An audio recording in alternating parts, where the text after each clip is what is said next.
Kita mulai ya. Assalamualaikum warahmatullahi wabarakatuh. Waalaikumsalam warahmatullahi wabarakatuh. Saya kali ini mau bahas satu program. Tempo hari kan waktu tugas yang dibahas sampel produk murah. Namanya Murah Juni punya Ayah ya.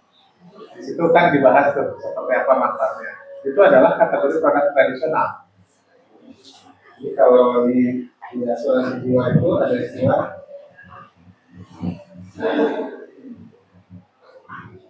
istilah produk tradisional,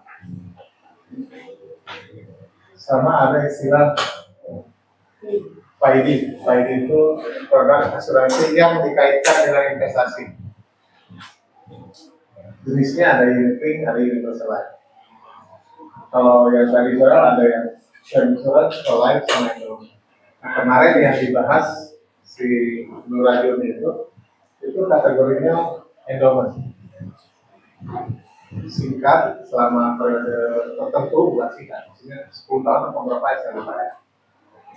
Endowment, dan kemudian ada nilai tunai yang diberikan, yaitu berupa 129% dari total premi. Itu endowment kategori. Nah, sekarang yang mau saya bahas adalah unit link. Unit link ini tahun 2000 awal sangat populer. Hampir semua perusahaan asuransi waktu itu jual. Tapi sekarang udah tidak lagi ke tradisional. Jadi kayak produk itu kayak fashion, ada masa apa ya, lagi hype terus tiba-tiba hilang gitu. Sebelumnya tradisional, setelah itu bergeser ke PAID. Sekarang balik lagi ke tradisional. Jadi kayak benar-benar kayak fashion.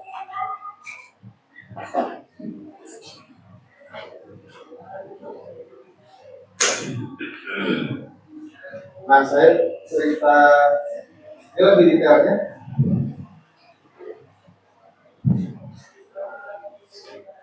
Tapi sebelum itu, kita pahami sederhananya dulu. Kalau mobil, asuransi mobil misalnya, saya bayar premi, bayar kan? Kontraknya ada yang tahu nggak? Asuransi mobil berapa tahun? 1 tahun ya, 1 tahun. Saya bayar premi, ya kan? Premi di sini. Jika terjadi sesuatu, saya dapat coverage. Jika sampai akhir kontrak tidak ada apa-apa, maka nggak ada apa-apa ya. Ini namanya asuransi murni ya begini. Asuransi murni ya begini. Apa-apanya itu apa di sini, macam-macam. Misalnya polis atau total loss atau third party liability atau riot, narcissistic, kerusuhan kayak gitu kan, banjir atau flood, bahasa kita kan banyak. Jadi jika terjadi sesuatu, maka kita akan dapat sesuatu. Sesuatunya itu apa? Ya, tergantung kita pilih menunya. All risk berarti everything kita dapat, atau total loss saja.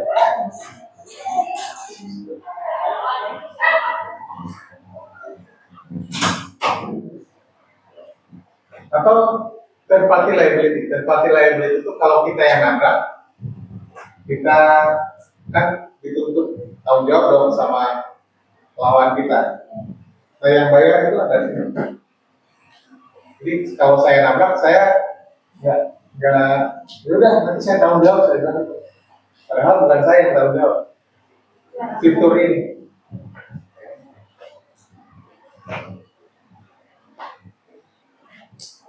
Jadi tergantung fitur apa yang mau kita ambil. Jika terjadi sesuatu dengan ini, kalau rakyat kerusuhan, kalau terjadi kerusuhan, Kalau ini banjir, kalau terjadi banjir tidak. Nah ini kan sederhana banget ya. Memang seperti ini aslinya perusahaan asuransi, produk asuransi, skema asuransi. Kita bayar premi, jika terjadi apa-apa, terserah apa-apanya apa, checklist ini. Semakin banyak yang kita checklist, semakin tidak preminya. Jika tidak terjadi apa-apa, ya bukan milik kita karena premi milik perusahaan. Kalau syariah gimana? Masih ingat? Syariah ya tinggal ganti ini jadi susi, ya kan? Kalau terjadi apa-apa ini cover nggak? Siapa yang bayar? Ya, yang bayar adalah sama-sama. Kalau konvensional kan yang bayar perusahaan. Kalau di ujung tidak terjadi apa-apa, ada surplus dan rating. Ada surplus dan rating. Kalau kontribusi nggak mungkin balik karena ini kan hibah. Tapi di ujung sini, kalau ternyata secara kolektif ada sisa uang, surplus dan rating, sisa uang, maka itu dibagi. Paham ya? Ini cara kerja yang sangat sederhana untuk asuransi murni yang begitu. Kalau asuransi kebakaran rumah gimana? Sama begini skemanya kan, tinggal kejadiannya aja apa. Kalau fire, ini berarti asuransi kebakaran. Kalau gagal panen, bisa loh. Saya misalnya punya pertanian sekian hektar, kan bisa jadi gagal panen gara-gara gagal panen. Nah, itu ada asuransinya. Kalau mau. Jadi untuk memitigasi gagal panen, saya asuransi. Tadi itu dia sudah. Iya, nah, nggak perlu terlalu kecil. Risikonya saya ambil karena nggak asuransi itu kan kalau risikonya nggak mau kita ambil. Risikonya terlalu besar yang kalau misalnya terjadi maka chaos. Nah itu makanya diserahkan. Kayak misalnya mobil ya, kalau misalnya tabrakan hancur kan risikonya terlalu besar. Ya kalau misalnya nggak apa-apa dong asuransi, kalau mobil hancur gimana? Ada mobil negara, ganti aja mobil baru. Ini sudah cerita, nggak butuh asuransi. Paham ya? Jadi butuh asuransi itu kalau memang risiko itu nggak mau kita ambil. Tadi contohnya ya, kalau mobilmu hancur gimana? Kamu kan nggak asuransi, ya nggak apa-apa, beli aja lagi. Oh itu udah beda cerita. Tapi kalau kita benar-benar akan sangat chaos gitu ya, gara-gara mobil hancur, kita dalam posisi financial loss, nah beli asuransi. Iya.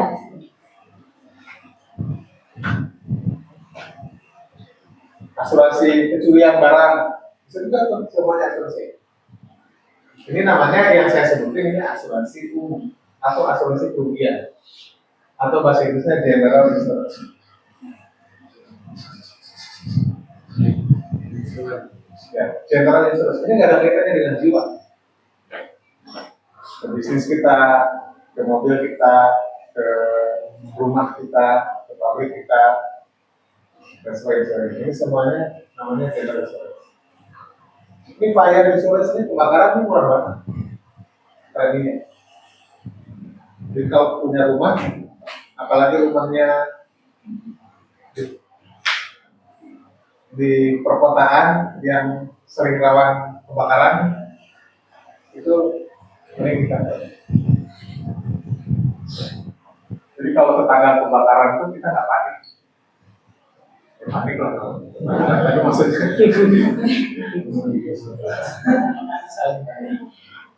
nggak santai juga sih kalau kebakaran tetangga ya kita. Oke ya, jadi intinya adalah asuransi itu yang murni itu ya you pay premium, if something happen you get protected. Kasusnya apa tergantung produknya apa yang kamu beli. If nothing happens, nggak ada yang dibalikin. Kecuali dalam konteks syariat, if nothing happens, ada probability that terjadi. Oke, nah sekarang kalau di jiwa gimana? Itu kan asuransi general ya. Kalau di life insurance gimana?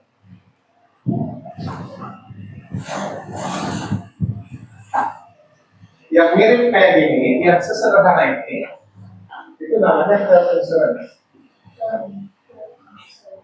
Kita bayar premi selama setahun atau 5 tahun atau terserah tahunnya, minimal setahun. Jika terjadi apa-apa, berarti kalau jiwa berarti terjadi apa-apanya apa? Jiwa. Guys, kalau meninggal dapat perlindungan. Jika tidak meninggal, preminya nggak balik. Kontribusi pun nggak balik. Cuma kalau syariah ada probability dapat sama. Ini term insurance ini.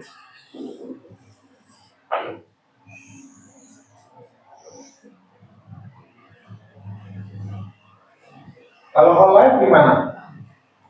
Whole life ini, kayak ini juga tetap basisnya, cuma ini start seumur hidup. Namanya whole life.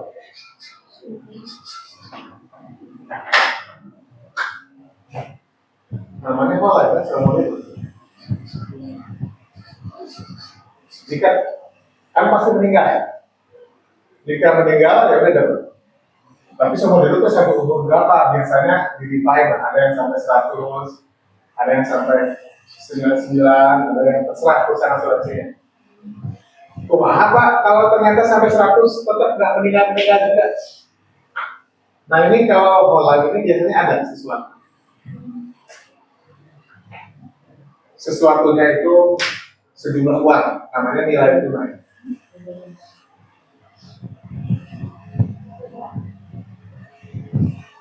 Sejumlah uangnya berapa gede? Ya tergantung produknya. Yang jelas, kalau whole life, jika terjadi apa-apa, di cover. Jika tidak terjadi apa-apa, sampai umur 100 atau 99 atau tergantung produknya, maka dapat nilai tunai.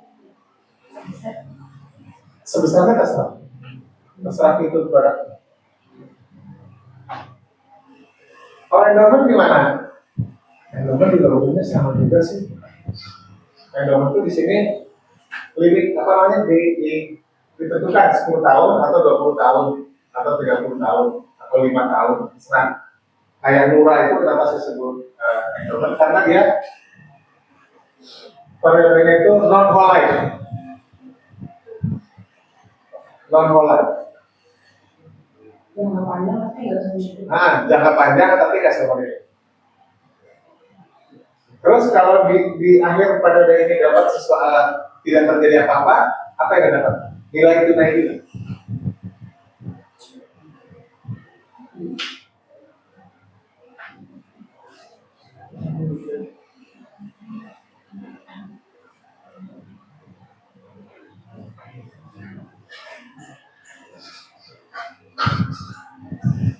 Mungkin saya bisa tabulasikan sederhananya.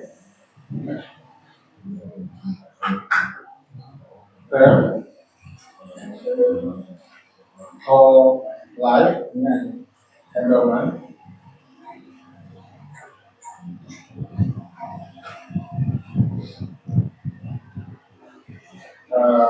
periodenya kontrak period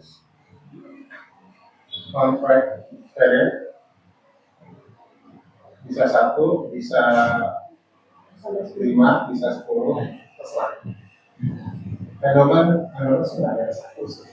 Lebih dari 10 kali. Biasanya hanya 10 ke atas. Biasanya ya 10 ke atas. Kalau mulai.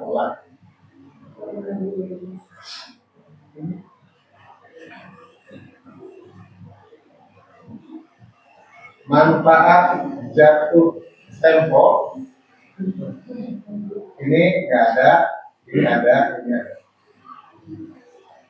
Sederhananya mungkin gini, ya.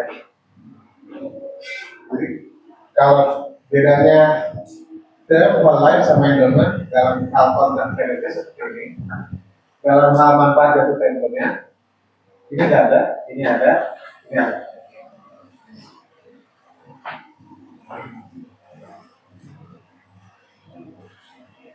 hasil hidup.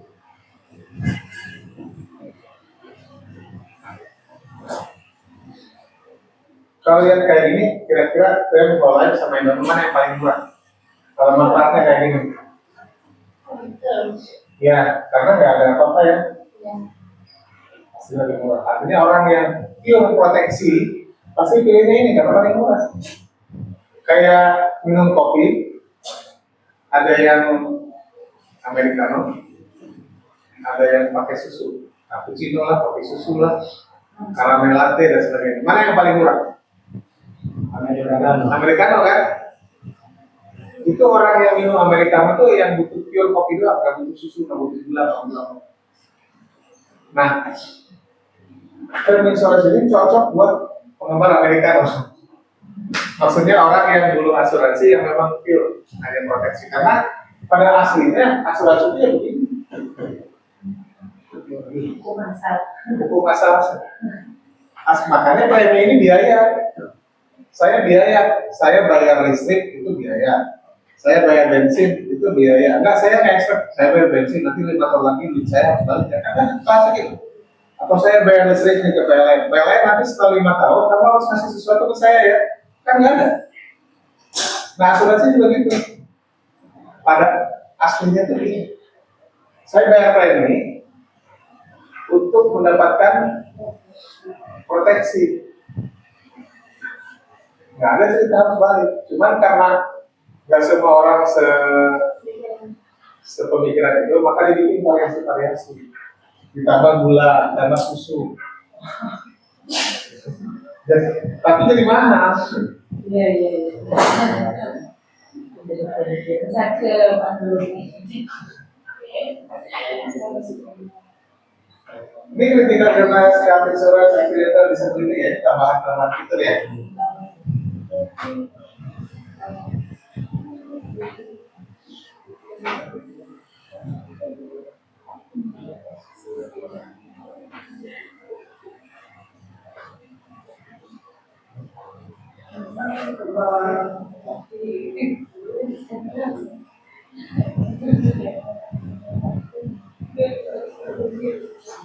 Nah, sebelum saya jelaskan ini, jadi dulu sebelum kalian lahir, saya ceritanya soalnya tahun 90-an, sudah lahir belum lah. Jadi tahun 90-an itu, atau bahkan tahun 90-an ke sana, termasuk 80-an. Produk yang ada di asuransi itu sudah itu. Online, sama Indomie. Yang fiturnya di beda-beda dikit ada perusahaan asuransi, tapi intinya espresso, americano, cappuccino, kurang lebih gitu.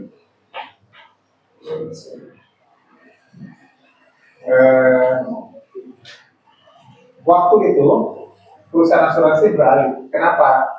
Nggak kuat ngasih. Bayangin pada saat itu, ya. Misalnya yang paling laku pada saat itu dua ini.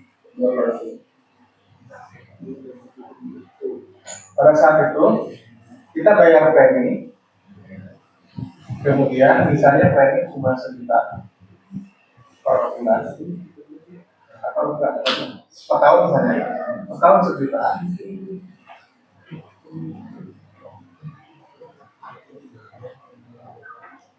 Contoh Indomie, 1 tahun per tahun 1 juta. Berarti dalam 10 tahun saya harus bayar 10 juta.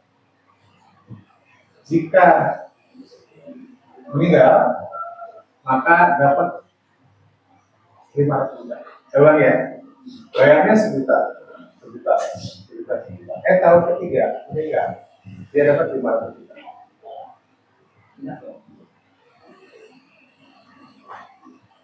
Kalau ternyata nggak meninggal, sampai jatuh tempo, dapatnya apa? 500 juta juga. Keren kan? Pada saat itu tuh, mau meninggal, mau nggak meninggal, kita dapat 500. Bukan dua-duanya. Kalau meninggal, 500 putus kontrak. Kalau di ujung sini nggak meninggal, dapat 500 juta. Sekarang sih jari-jari kayak gitu kalau nggak ada. Nah, perusahaan asuransi ngasih manfaat sebesar itu karena pada saat itu suku bunga di perbankan itu di atas 10%. Saat ini kan 2%, 3% ya suku bunga deposito. Zaman dulu itu tahun 90-an suku bunga itu di atas 10%. Jadi memungkinkan perusahaan asuransi merancang produk yang manfaatnya sebesar itu.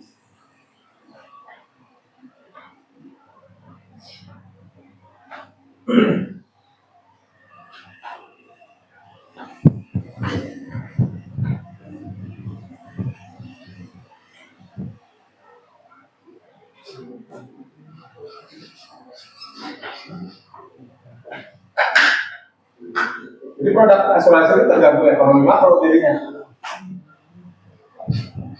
Makroekonomi saat suku bunga di atas 10%, maka asuransi pada saat itu asuransi ngasih return tinggi.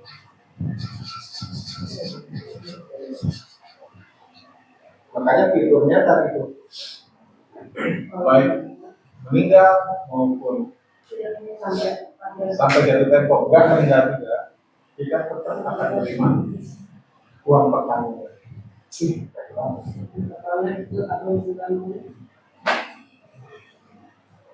Ini tahun 90.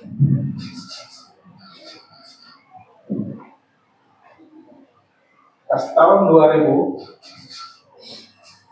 iklim suku bunga itu turun ke suku bunga sekitar 5%. Saya nggak tahu persisnya tapi turun lah ya. Bayangin teman-teman. Jadi whole life produknya seumur hidup kan? Endowment juga lebih dari 10 tahun kan? Bisa 10, bisa 20. Pada saat suku bunga ini 10 tahun kemudian, suku bunga yang turunin, kewajiban dia kan tetap tinggi. Kewajibannya kan tetap tinggi. Jadi dia tetap harus bayar tuh apa yang dijadikan. Kan produknya seumur hidup. Produknya jangka panjang, ini 20 tahun. Jadi perusahaan asuransi pada saat itu nggak sanggup bayar return yang tinggi, sementara ekonomi makro lagi turun. Itu yang suku bunga.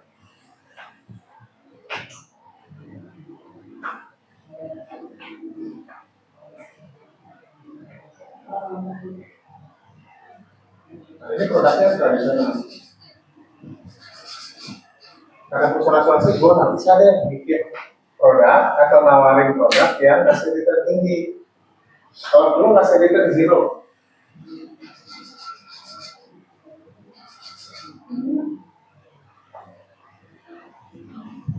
Karena ternyata dia kena getah ya. Kenapa asuransi bisa ngasih return tinggi? Karena suku bunga tempat perusahaan asuransi naruh duit itu returnnya gede. Jadi kalau saya kasihnya 8%, 7% masih dapat cuan lah. Nah kalau misalnya di sini 78% tapi di sini 5 kan nggak masuk akal. Ya. Maka pada saat ini tahun 2000 kata perusahaan asuransi, kata industri, saya ngasihnya 0%. Tidak ada tinggi. Jadi produk ini nggak dijual.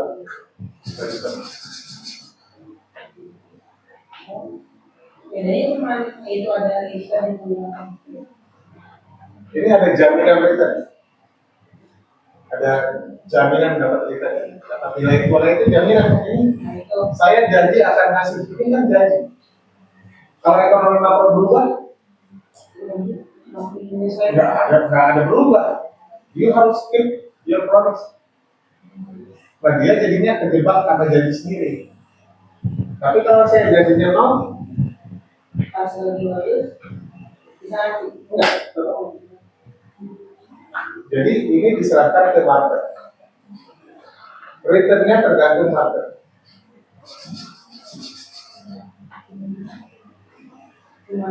Oke, gimana tuh? Ini jawabannya.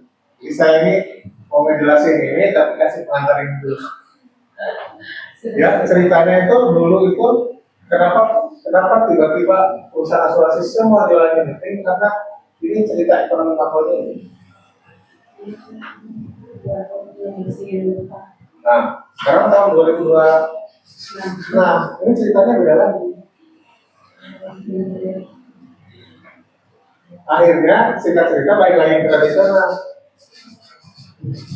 Karena suku bunga naik. Enggak, suku bunga tetap sekarang kan bahkan suku bunga tidak salah ya. Nanti saya ceritakan ya. Kenapa balik lagi ke tradisional? Sekarang kita paham dulu seperti apa sih unit-link ini. Jadi ini masa kejayaannya sekitar 20 tahun.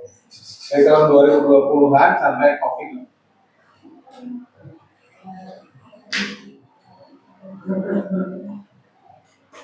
Oke, siap-siap. Apa itu unit-link? Tetap saya mau ngasih pengantar dulu. Sebelum saya bahas unit-link, saya bahas dulu reksadana. Reksadana kan kalian paham. Jadi supaya memasuki unit-link lebih mudah, kita bahas dulu reksadana. Bayangin ya, saya ngomong asuransi, saya ngomong suku bunga. Saya ngomong asuransi, saya ngomong reksadana, jadi kemana-mana. Karena pada akhirnya itu adalah industri keuangan. Jadi industri keuangan itu sangat terkait satu sama lain.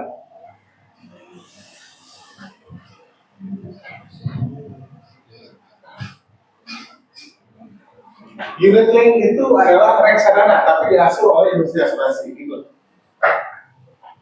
Unit-link dengan reksadana itu ada kakak. Cuma reksadana diasuh oleh industri aset manajemen, perusahaan aset manajemen. Kalau unit-link diasuhnya oleh perusahaan asuransi. Tapi itu barangnya sebenarnya ada kakak. Oke, reksadana. Saya store misalnya 10 juta. Ini duit lari kemana? Produk investasi. Diterima oleh manajer investasi ya. Oke. Sama M ini apa ya? Itu mana ya? Ditaruh di produk asuransi investasi. Ya, di investasiin ya. Alokasi investasi. Alokasi. Berapa kali? Saya setelah 10 juta. Yang dialokasiin buat investasi berapa kali? Bulan.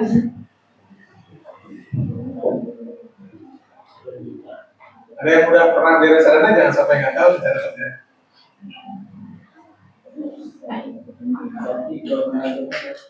Ya, yang diinvestasikan berapa kali? 10 juta? Atau lebih dari 10 juta? Atau kurang dari 10 juta? Kurang lebih berapa gede? Dipotong berapa gede? Biasanya biayanya 1 sampai 2% biaya. Jadi yang dialokasiin 9,8 misalnya ya. Oke, jadi dipotong dulu segini. Sorry.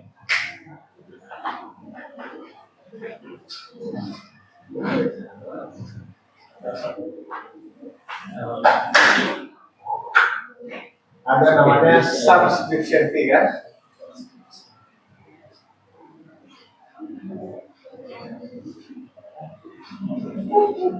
Satu sampai 2%. Maka alokasinya, investasinya jadi 9,8 juta. Dikemarin? Duit ini dikemarin? Terserah pilihnya kemana ya? Saham nggak?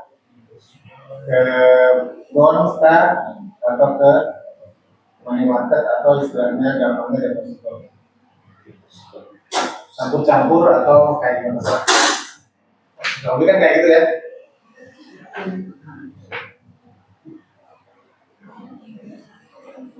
Apa yang saya dapat? Yang saya dapat perkembangan ini kan. Jadi yang saya dapat misalnya ada dapat dari sini, dapat dari sini, dapat dari sini. Dipotong dulu nggak? Potong namanya apa? Fund manager fee. Baru Fund management fee. Dapat lagi.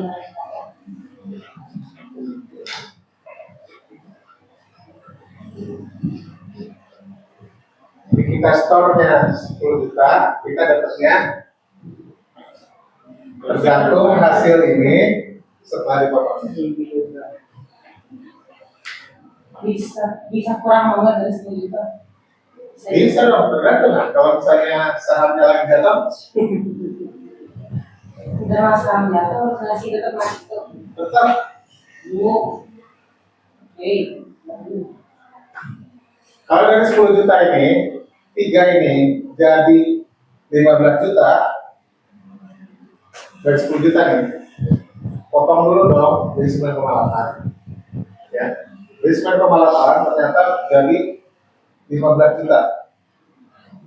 Oke? Konvergensinya berapa? Misal 2%.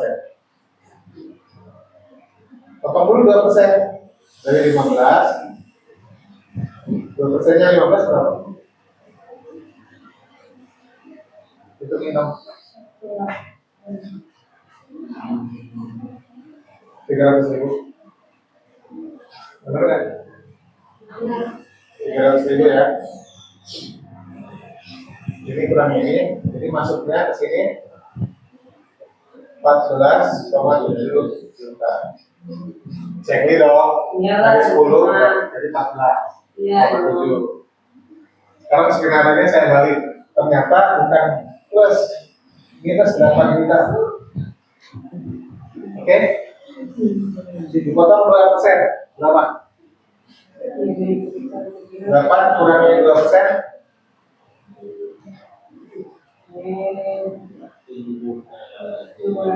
8 juta.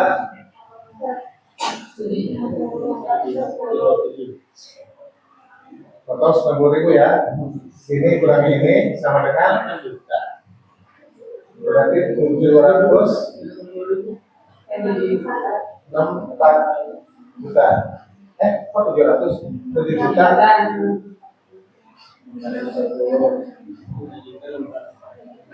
Saya mau matematik gitu. 8 juta kurang ini berapa? 7.840. Oke, 7 juta 840. Oke, nah either kita dapat ini atau kita dapat ini. Jadi rencana kan gitu ya. Kalau posisinya untung, ini untung itu kan MI-nya. Kalau posisi kita lagi loss, MI udah apa loss? Ya MI selalu menang.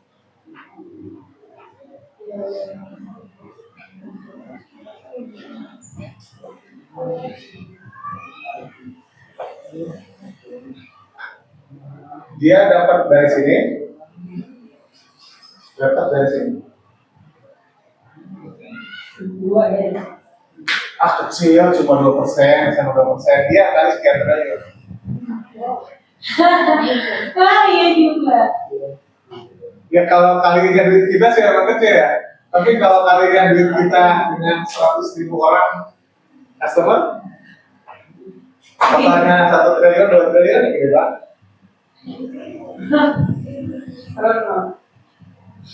Serem untuk mereka. Emang mereka jadi aman. Iya, jadi dia itu selalu dalam posisi untung. Customernya untung, dia untung, customernya rugi, dia rugi. Cakep kan? Model bisnis kayak gini. Makanya gue gak mau begitu. Jadi gue happy, dia happy. Saya sad, dia pun tetap happy. Angkat tangan siapa yang belum tahu, baru tahu sekarang? Angkat tangan. Bahwa situasinya kayak gini. Saya happy, Pak Manager happy. Kalau saya sad, Pak Manager tetap happy. Angkat tangan siapa yang baru dengar, baru tahu, baru notice. Boleh. Iya. Ya. Serunya seru. Bikin orang makin terus. Ini reksa. Kalau unit ini gimana? Baru ini. Coba Pak. Ini baru sejarah pengantar. Dari tadi saya ngantar boleh. Karena kalau enggak kalian paham ini jadi pusing. Bagus.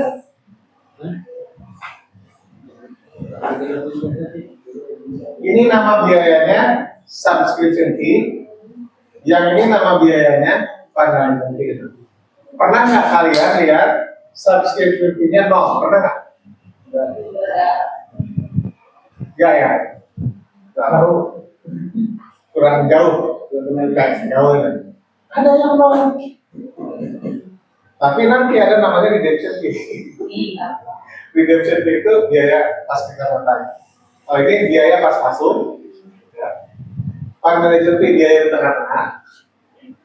Kalau redemption fee biaya pas kita mau tarik. Gede. Berarti tiga biaya. Ya kurang lebih sama. Biasanya sih kalau taruh subscription fee dia nggak naik redemption fee. Kalau di sini nol, biasanya dikenain redemption fee. Kalau dua-duanya biasanya sedikit, misalnya setengah. Kalau di platform, ini nol, di depan nol, di belakang nol. Makanya kalau beli reksadana saya nggak beli di bank, di platform. Karena biasanya subscription fee-nya nol, redemption fee-nya juga nol. Kok bisa?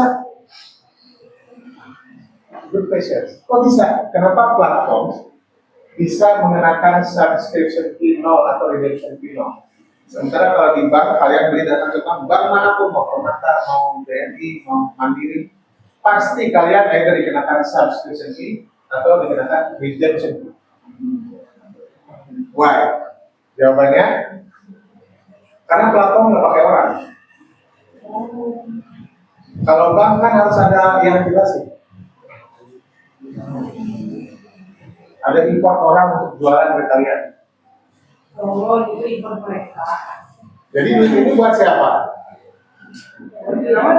Ya buat yang nawarin, namanya biaya subscription fee itu sebenarnya buat, kalau orang asuransi sebenarnya biaya akuisisi, biaya untuk tetapin bisnis. Jadi duit ini nggak dimakan oleh MI, biasanya dimakannya oleh agen penjual. Kalau kalian mau jadi agen penjual reksadana, kalian dapat. Either kita terimanya di depan atau nanti dikenakan ke customer-nya di depan, subscription fee, atau dikenakan ke customer-nya di ujung, di game. Jadi tujuannya ini bukan buat manajer, tapi untuk tim penjualan. Jadi manajemennya nggak dapat apa-apa. Dapat dari? Oh, di tahun itu. Oh, dibagi. Ya.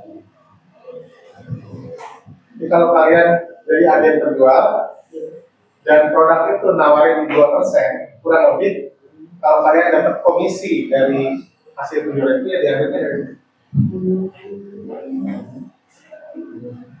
Siapa yang bisa menjadi agen penjual sekarang? Siapa aja? Siapa aja boleh. Ada syarat sertifikasinya. Ada yang tahu? Apa? Jadi kalau kalian mau jualan reksadana, kalian harus sertified. ikut sertifikasi namanya WAPA. Kayak sertifikasi B. Ya, ini jadi kalian profesinya sebagai penjual internet. Oh, sertifikasi ya. Ada. Semua staf bank yang jualan reksadana harus WAPA. Oh.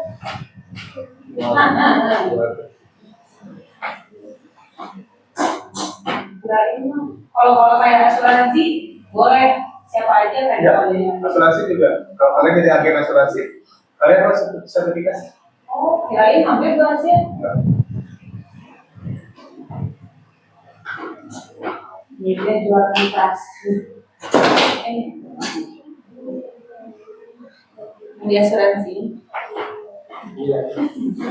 Oh, nggak perlu lagi. So, jadi kebayang ya struktur biayanya. Ini untuk agen penjualnya. Ini buat manajemen. Makanya platform kenapa nol? Karena platform nggak ada agen penjual. Kita beli sendiri di bibit kan? Kita beli sendiri kayak gitu. Makanya dia bisa menghemat biaya. Kalau ini mah tetap.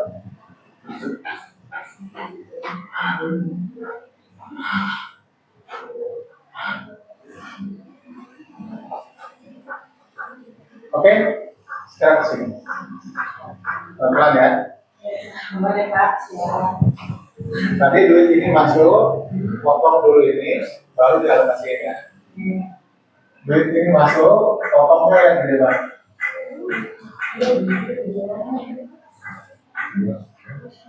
Istilahnya biaya akuisisi, kalau di sini istilahnya biaya subscription, subscribe. Beda istilah. Subscribe itu bahasa kata naunnya itu subscription. Kata kerjanya subscribe. Bahasa Indonesianya subrek.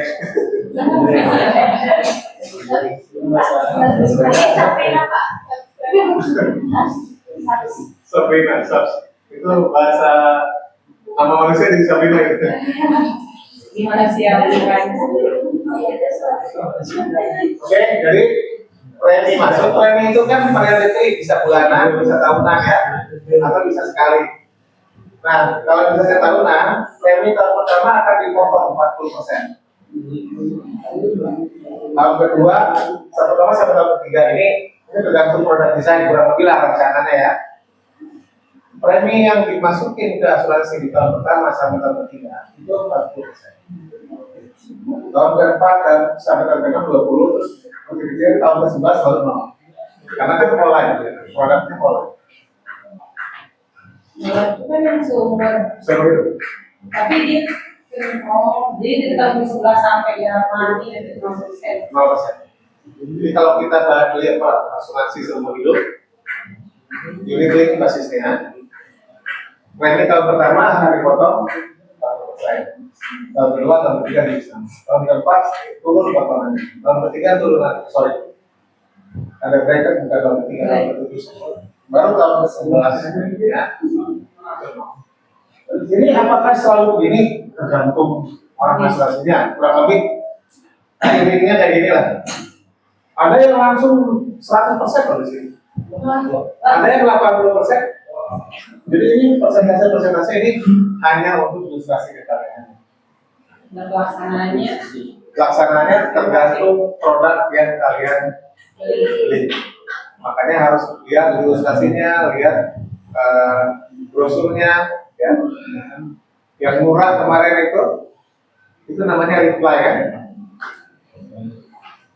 Istilah OJK-nya reply.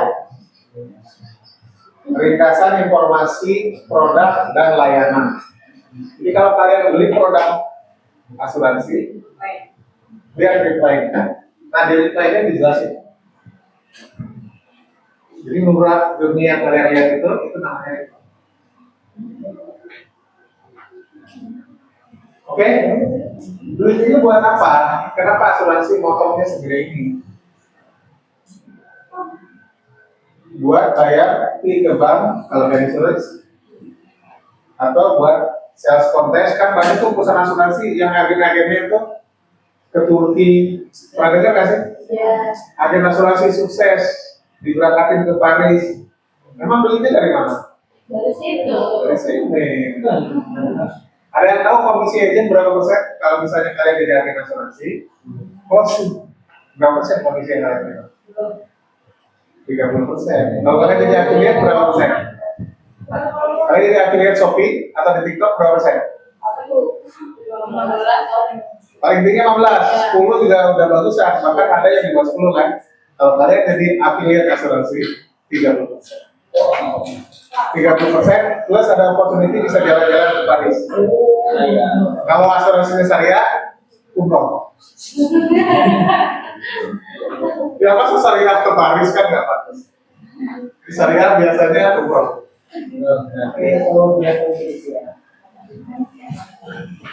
Jadi apa? Kenapa perusahaan asuransi potong biaya khususnya ini gila-gilaan sementara kalau reksadana cuma 1,1%? Kenapa? Karena asuransi itu susah dijual kecuali oleh agen penjual. Nah, agen penjual supaya dia mau jualan dikasih 30%. Supaya bank mau jualan dikasih juga komisinya gede banget. Berarti itu pure buat komisi. Iya. Kalau 100%, 100% atau komisi? Enggak. Ya kan komisi sama kontes dan sebagainya. Ya, itu gede juga. Intinya istilahnya itu biaya akuisisi. Oh, ya, di dalam biaya akuisisi itu ada Komponen terbesarnya buat tim pemasar. Nah, tim pemasar itu kan nggak hanya komisi, ya, termasuk misalnya biaya iklan juga kalau misalnya dia harus pasang iklan, billboard gede, kalau perusahaan asuransi banyak billboard, itu dari situ.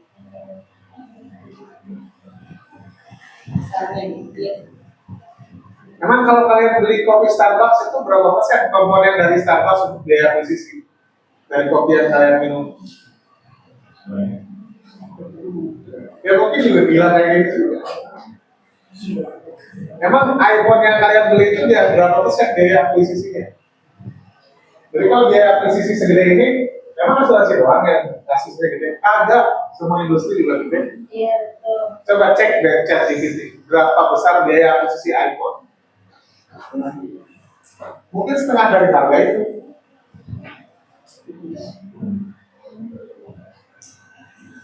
Jadi ya itu normal.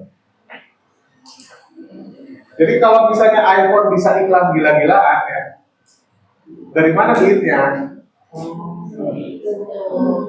Nike bisa gila-gilaan, Adidas bisa gila-gilaan. Memang sepatu Nike sama Orbis bedanya seberapa jauh sih? Kenapa brand mahal harganya jadi mahal? Karena biaya akuisisi. Jadi siapa yang bayarin iklan, bayarin semua itu customer yang bayar.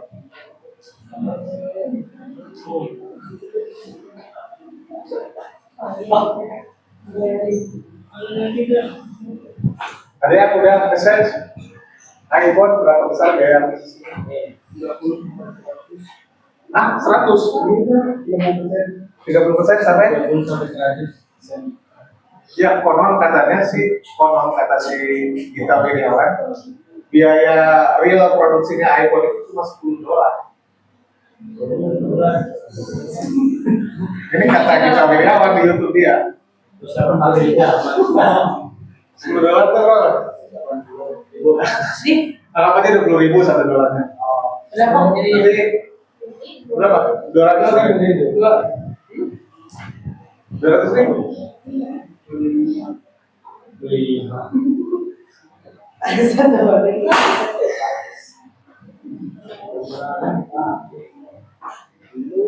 Ini kicau mania. Gokil.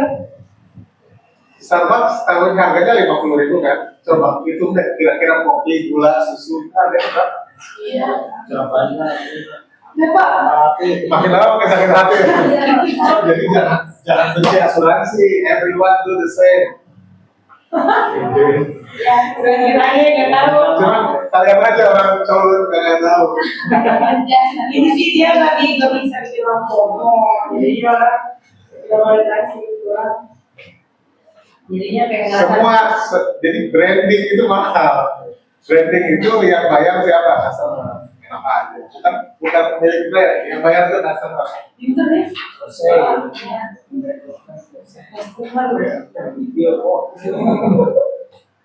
Ali, sebutkan satu perusahaan asuransi yang ada di kepalamu. Brand perusahaan asuransi. Allianz. Nah itu ada investasi supaya masuk ke otaknya Ali. Ada investasi dari Allianz dari mana? Dari sini nih. Jadi suatu saat kalau Ali butuh asuransi, pasti yang ada di otak dia nyarinya kemana? Si Allianz kan? Itu pekerjaan branding gitu. Yang bayar Ali sendiri di masa depan.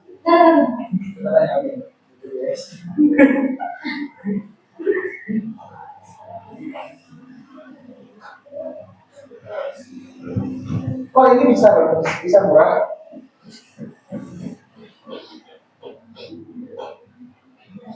Makanya jarang sekali iklan MI kan? Ada yang tahu Batavia Asset Management? Apa? Karena mereka nggak lakukan branding. Trimegah mungkin ada tahu. Schroders, Mortis, Allstate, ya karena mereka nggak lakukan branding. Gimana melakukan branding cuma 1-2%. Itu pun dikasih ke selling agent kan yang awal tadi.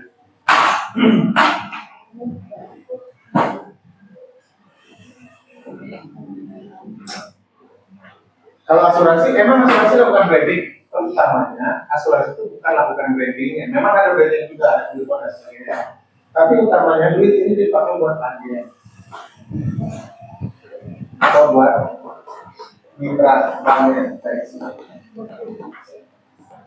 Kalau Nike, Adidas, Starbucks itu buat branding. Oke, jadi dari premi yang di store, potong dulu biaya. Setelah itu masuk ke isu investasi, sama kayak gini ya. Sama tuh, pasar uang, obligasi, saham atau campuran dari semuanya. Oke.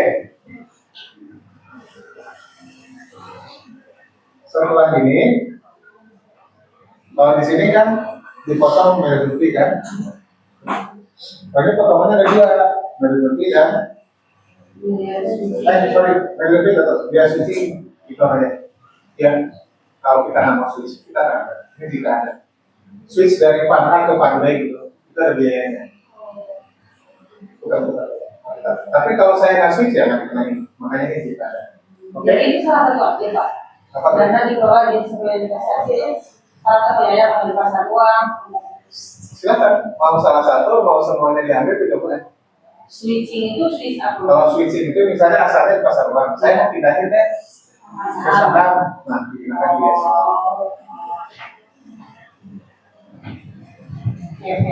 Oke, mirip kayak itu kan? Ya.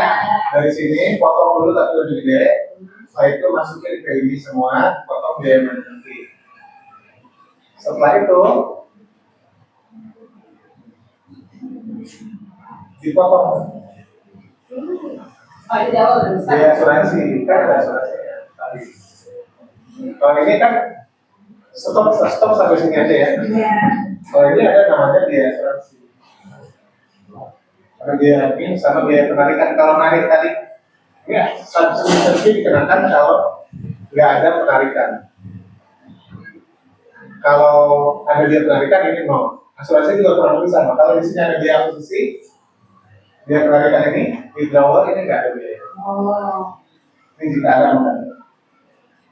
Tapi kalau di sini nol biasanya di sini atau di sini dikit, di sini dikit. Kelakuannya sama. Antara yang sini dengan tapi biaya asuransi pasti. Biaya angin ini pasti.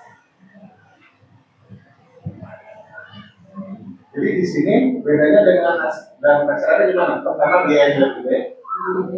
Kedua ada komponen biaya yang dua ini. Biaya asuransi. Baca dong, kan mau perlindungan penyakit kritis, kan mau hospitalization benefit, kan mau life protection. Ada dia.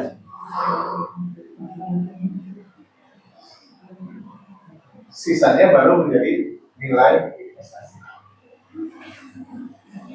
Kira-kira dari 10 juta ini, asumsinya marketnya performanya sama, mana returnnya yang lebih gede? Di reksadana atau di unit link? Reksadana, alasannya?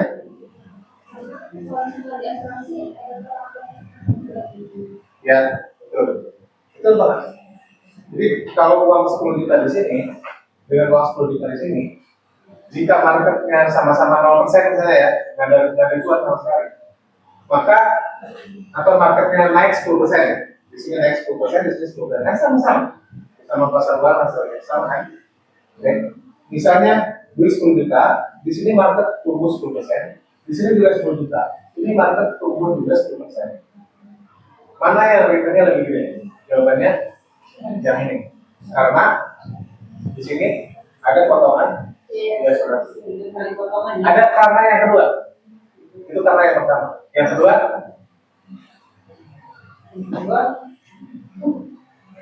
potongannya gede. Iya. Pak, kalau produk unit link ini, polisnya itu nilai return atau ini? Polisnya apa? Nilai return yang didapat. Iya. Makanya nggak ada jaminan apa. Kayak itu salah-salahnya. Kalau buat itu tuh hasilnya kayak misalkan buat ke investasi berapa persen, terus ke asuransi berapa persen gitu. Setelah dipotong ini semuanya diinvestasi. Oh, iya udah jadi investasi. Beli 10 juta, dipotongnya dulu, baru masuk. Dikembaliin, tapi ini dipotong lagi gitu. Potong Karena dikit, potong di asuransi, apapun hasilnya itu beli kita. Kalau misalnya loss, nggak dapet polis. Good question. Kalau ternyata minus, hasilnya di minus. Kan nilai polis ini di nol ya. Kalau minus maka asuransi juga. Perlindungan asuransi berakhir.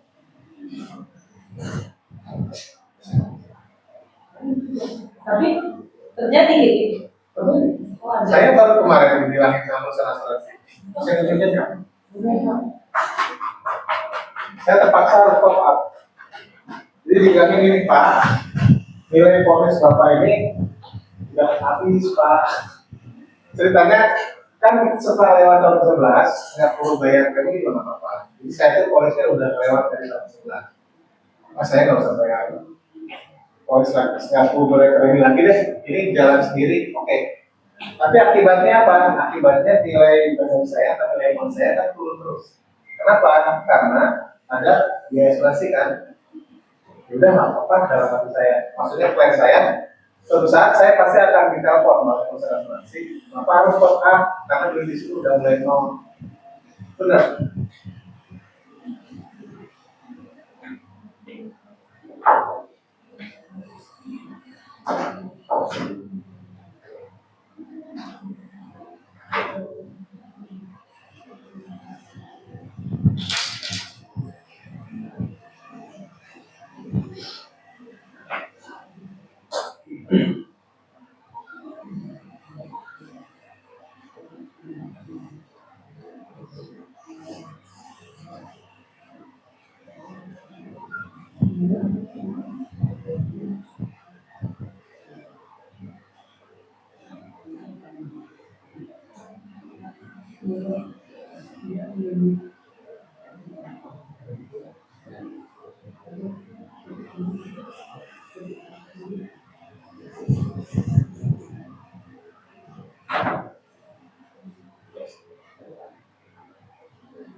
Saya polisi ada dua, ini sama ini.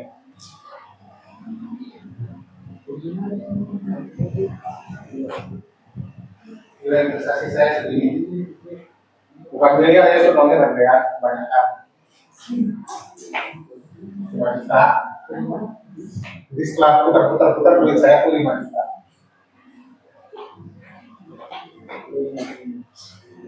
Ini gimana ceritanya setelah saya lakukan program? Karena sebelumnya dibilangin sama kalian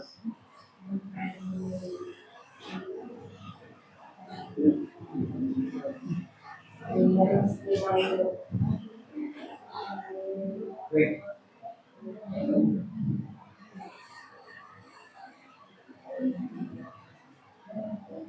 Ini juga kalau yang baca orang awam belum tentu ngerti juga sih. Bentar ya.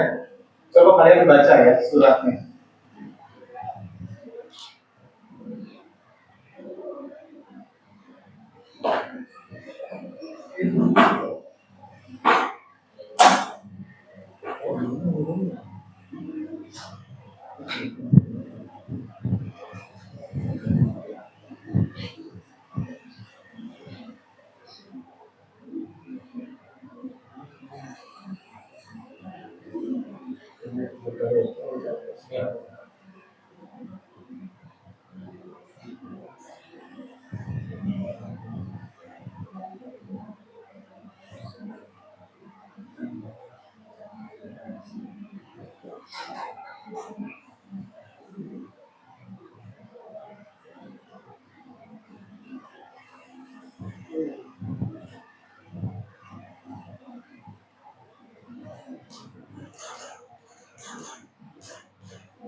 Ini kan saya pernah payment.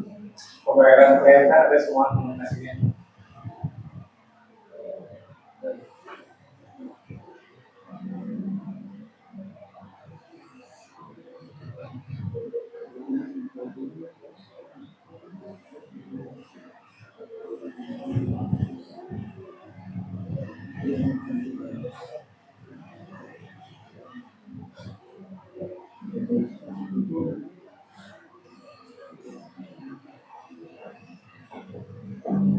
Sekian. 3 Juni.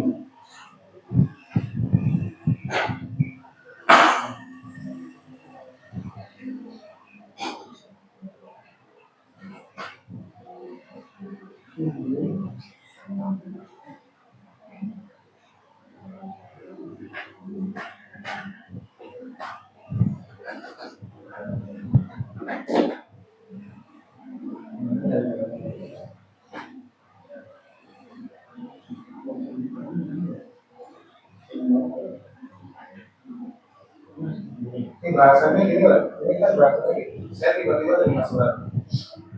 Ini kalau orang awam, ya ngerti. Baca suratnya aja nggak ngerti. Ya, baca deh. Kepada maror-maror yang terhormat, terima kasih dan terlampir adalah pemberitahuan ketersediaan dana investasi Anda. Silakan gunakan ini untuk buka jasa. Ini ngasih tahu apa? Coba yang kalian baca ini kira-kira dia mau kasih bilang apa? Di email itu mau ngomong apa? Soalnya kan, terus saya baca, ya sih saldo gue nggak sejuta, terus masalahnya apa gitu? Jadi nggak komunikasinya itu nggak clear. Kalau orang awam bisa celaka, jadi potensi berantem. Cuma gitu doang. Lampir adalah pemberitahuan ketersediaan dan investasi Anda. Oh, kamu cuma kasih tahu ke saya doang ya? Udah, motor kan gitu ya?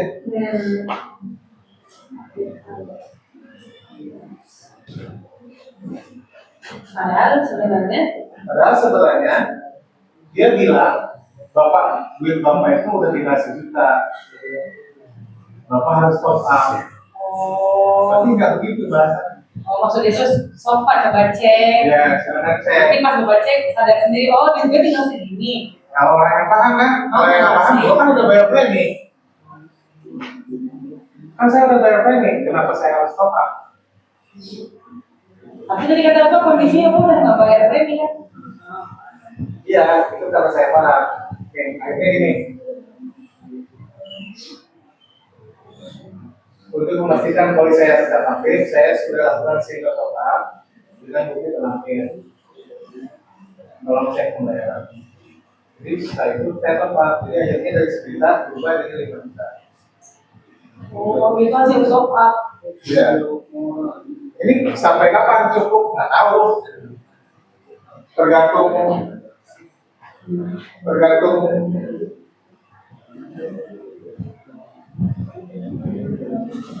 tergantung ini kan. Saya dapat cuannya berapa gede dari sini? Yang mana cuan? Kalau lagi market lagi dalam sekarang, Oh, iya. terus dipotong biaya manajemen, dipotong biaya asuransi. Potongan itu tetap kalau bukan di kayak Oh, Jadi sama ini juga kan, kalau ternyata minus, tetap dipotong kan? Sama asuransi. Kalau ternyata minus atau turun 10%, turun 20%, ada potongan nggak? Benar. Tetap. Ada biaya asuransi nggak? Tetap. Lama-lama di saya habis dong, dari 5 juta itu kira-kira. Bisa sejuta lagi kan? Nah, kalau saat itu lagi saya topkan. Berarti asuransinya beresiko kan? Iya, beresiko putus. Kalau nggak top up, Kalau Terus bisa. yang bikin produk ini menarik buat orang-orang kok? Itulah kenapa sekarang ini nggak bergeser, karena banyak misunderstanding, banyak apa? banyak misunderstanding, misleading, misinformation, miscommunication. Miskom lah ya. Ya. Karena produk ini, coba produk ini bisa nggak dijual ke orang yang nggak paham reksadana? Susah kan? Dari 10 orang di luar kelas ini, berapa orang yang paham reksadana? Iya. Ya paling 1-2 orang kan? Oke. Berarti yang 8 orang kan nggak paham. Terus yang 8 orang yang nggak paham itu ditawarin produk asuransi ya. Wajar nggak kalau banyak miskom? Wajar. Misunderstanding. Iya, Wajar. iya betul. Produk ini terlalu complicated. Iya sih. Bertahan selama 20 tahun. Itulah kenapa setelah COVID sampai sekarang balik lagi ke tradisional ya tadi saya bilang. Balik lagi ke tradisional. Harus nawarin kan?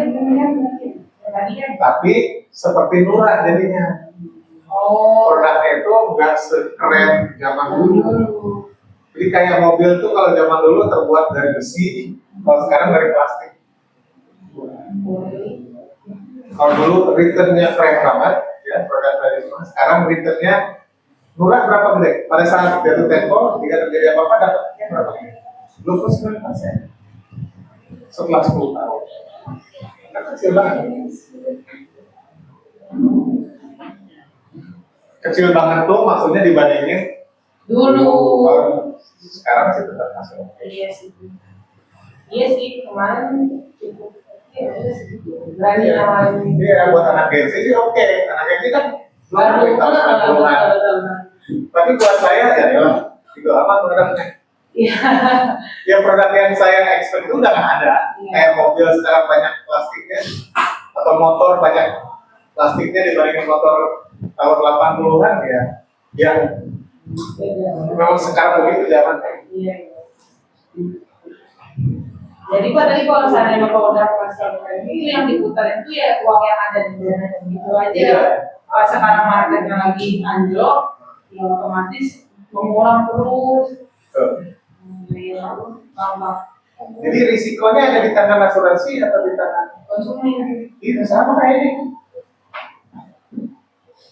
Jadi apakah duit saya berkembang atau tidak berkembang itu risikonya di tangan asuransi. Konsumen. Ini apakah skema ini bisa berjalan terus atau enggak?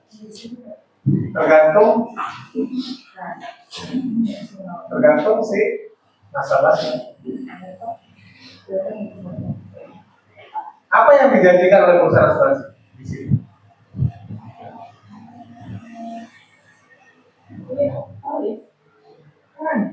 Yang dijanjikan itu hanya insurance saja. Kalau meninggal pasti keluar rupanya.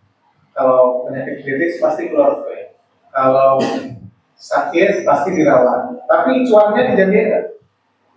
Nah kalau zaman dulu tradisional cuannya dijanjikan, asuransinya pun dijanjikan. Paham ya? Kalau yang ini cuannya nggak dijanjikan, asuransinya aja yang dijanjikan. Produk murah, produk tradisional yang versi zaman now itu asuransinya dijanjikan, cuannya pun dijanjikan tapi nggak gede. Kalau ini cuannya dijanjikan nggak? Ya, tadi hadiah ya. Cuannya nggak ada jadi sama sekali, nggak ada jadi cuan. Bapak taruh di reksadana saya pasti dapat 10% per tahun. Enggak kan? Yang kata bapak ada itu ya, Enggak. apa kayak ekspektasinya lah akan semana gitu. Itu di reksadana berarti. Ekspektasi. Kayak Aduh, banyak ya. Itu saya ingat kalau reksadana tuh mereka tuh kayak dinawarin, tapi nanti realitanya ada kayak ekspektasi dari realitanya gitu. enggak sih. Saya lupa lagi, tapi cara kerjanya begini. Return tergantung siapa? Tergantung market yang maha kuasa. Kalau market ngasih gede ya dapat gede. Kalau market ngasih bocor ya bocor.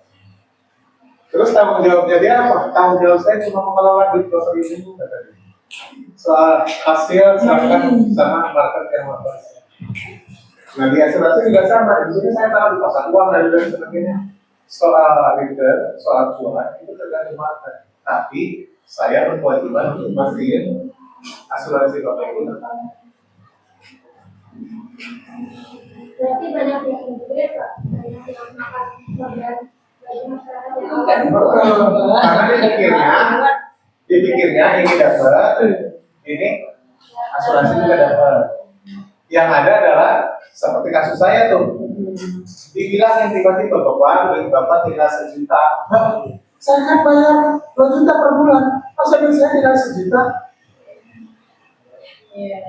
Ya Pak, saya susah lah ngejelasinnya, kan gitu kata asuransi. Jadi berantem deh. Ya Allah.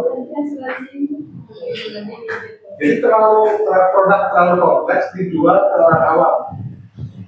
Maka akhirnya sejak COVID namanya ya sampai sekarang, perusahaan asuransi pun bergeser dari unit link. Jadi kalau kalian beli, besar kemungkinan kalian dari tawarin. Jangan zaman lah ya. sekarang masih ada. Masih ada. Datanglah ke Bank Mandiri. Aksa Mandiri pasti jualan ini. Tapi ini masih mau, berarti kan masih ada peluang. Kan Buat perusahaan asuransi, ada ruginya nggak jualan ini? Ada risikonya nggak? Apa risikonya? Enggak, saya nggak ada risiko sama sekali. Kalau customer untung ya selama kayak customer gini rugi, aja ya, kan jadi. customer rugi ya dari kalau Hey, oke, kita menjadi ini ya. Bahkan kalau apa namanya investasi, kalau lihat rupiah sekarang kayak gitu kan bisa kita beli saham atau kita bisa milik pasar atau pasar uang di luar negeri gitu kan. Kalau kayak asuransi ini, kalau asuransi ini gimana nih? ini operasi. Bisa nggak kita seorang orang Indonesia? Bisa. Lagian sekarang juga yang kita beli saham di luar negeri kan bukan dari broker yang license by OJK. Peluang yang saya cerita itu bukan license by OJK, license-nya by property. Beda supervisor. Kalau ini semuanya license by OJK, ini juga by OJK. Jadi makanya ini terdaftar dan diawasi OJK. Ini terdaftar ya. Kalau peluang enggak, karena bukan terdaftar dan diawasi OJK, tapi terdaftarnya di property. Beda regulator. Jadi untuk unit ini di bawah asuhan OJK. Hanya di local market.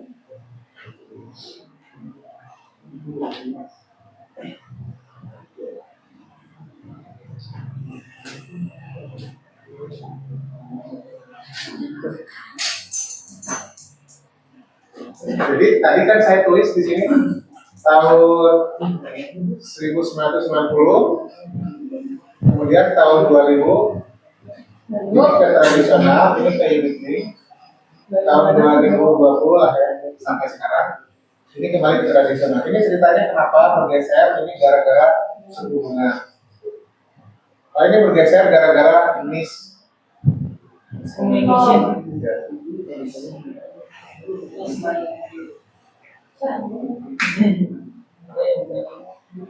Until now. Nanti mungkin bakal balik lagi ke unit link. Kalau nggak tahu kalau apapun. Kalau misalnya marketnya udah kondisi udah ke situ, kalau misalnya customernya juga udah lebih paham. Pokoknya muter-muter ya sesuai yang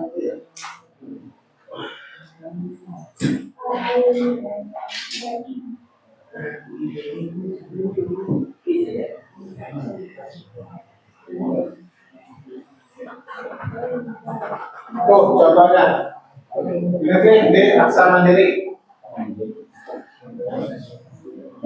ini di DCA sama Ayah, ini BRI dan BRI lain.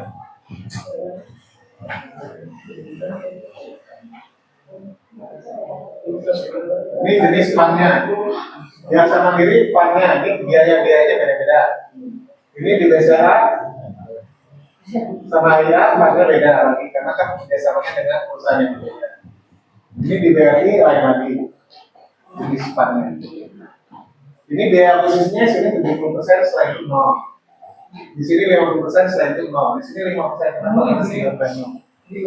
Bukan kecil, karena premiumnya single. Kalau ini premiumnya regular tiap tahun. Biaya asuransinya sama dipotong tiap bulan. Biaya admin sama. Kemudian biaya pemeliharaan di sini 0. Di sini ada 3,5%, di sini 0. Ini 70% kena di depan. kalau ada penarikan. Saya kena di belakang. Kalau ada penarikan, Ya, penarikan itu dalam artian harus saya mau mudahan ya. Mau mudahan. Mulai tunainya mau saya ambil. sama jadi potong dulu sedikit gitu, ih besar banget ya. Iya biar nggak jadi kan. Supaya nggak jadi itu. Ya bener coy. Ini biaya masuk segini, biaya keluar segini. Ini tahun pertama, tahun kedua, tahun ketiga, tahun keempat. Ini tahun pertama, ini tahun kedua, guys. Ini di depan doang, belakang nggak. Jadi variasi produknya macam-macam. Kayak perusahaan asalnya. Masih ada plus minusnya sih. Ya.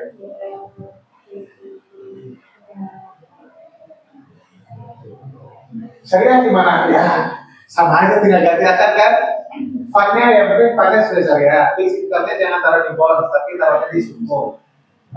Equity fundnya jangan di saham-saham yang tidak sesuai syariah. Pilihlah saham-saham yang masuk ke daftar efek syariah. Gitu loh. Atau kalau kerjasama dengan reksadana MI, kerjasamalah MI yang license syariah.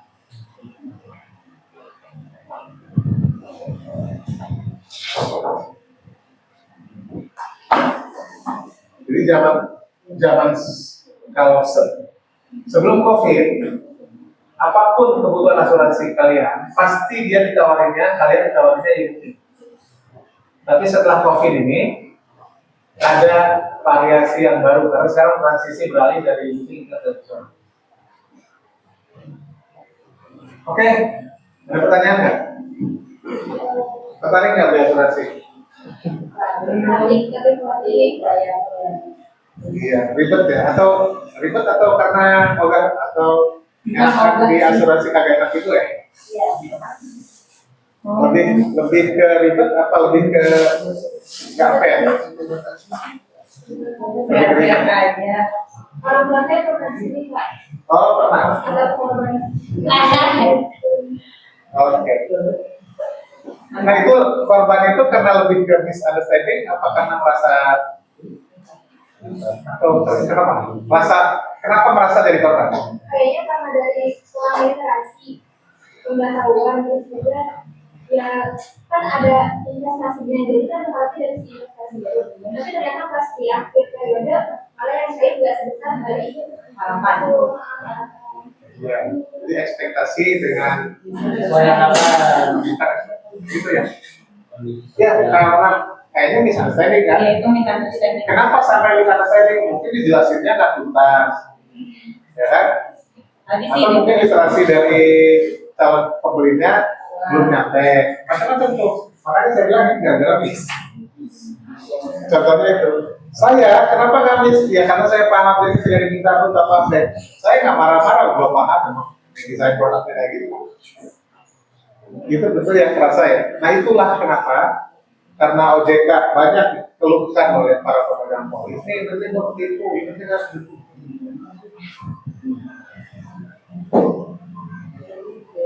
Unit ini Akhirnya OJK udah mendingan saya perketat aturannya. Kata OJK. Kata asuransi, jadi deh kalau gitu gue nggak usah jualan. Tapi memang komponennya banyak. Jadi yang kayak gitu tuh, I think majority of the customer rasain, loh kok begini, loh kok begini. Tapi kan kalau memang begitu di dalam polis, ya kalau kayak gitu sih, gitu. Jadi customer ngerasa dibohongi atau kejebak. Nah itu penyebabnya dua, memang tidak dijelaskan secara jelas, atau memang literasinya belum nyampe. Oke, thank you. Sampai ketemu hari Kamis ya. Assalamualaikum warahmatullahi wabarakatuh.